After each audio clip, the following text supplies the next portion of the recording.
There are two ultrasounds in pregnancy that are considered routine. One is at 11 to 13 weeks, looking at the nuchal translucency, and that's part of genetic screening. The other is at 18 to 20 weeks, and that is the anatomy scan, looking at baby from head to toe to ensure that all body parts are developing as expected. Other ultrasounds in pregnancy are not considered routine and are ordered on a case-by-case basis, at least in Canada.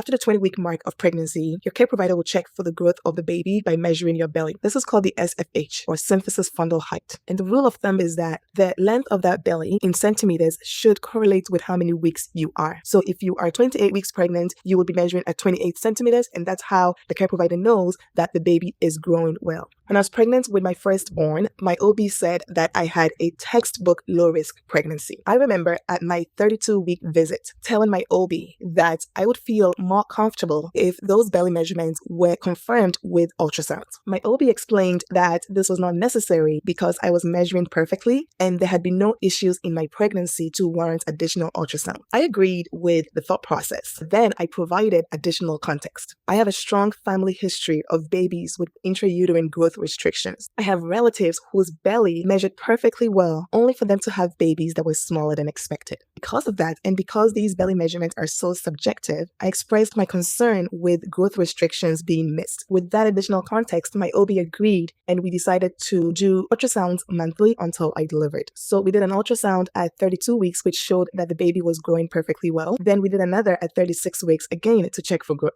At that 36-week ultrasound, they found that my son had a potentially life-threatening medical condition that was not there before, and it changed the entire course of my pregnancy. All of a sudden, I went from a textbook low-risk pregnancy to high risk. Speaking with multiple specialists, having a NICU plan in place, having a resuscitation team on board, and I also had to have a C-section immediately. I share this story to highlight the importance of advocating for yourself. Sometimes we are hesitant because we are afraid that we will be dismissed. And when you communicate your fears and your concerns, and more importantly, you provide context behind those fears and concerns, you give your care provider more data to work with. Informed decision-making goes both ways. Your care provider gives you all the relevant information that you need to make a decision, but you also provide all the information you have about your lived experience and any context that might be helpful so that all of that information is considered in that decision making. And if you have a good care provider, they should listen.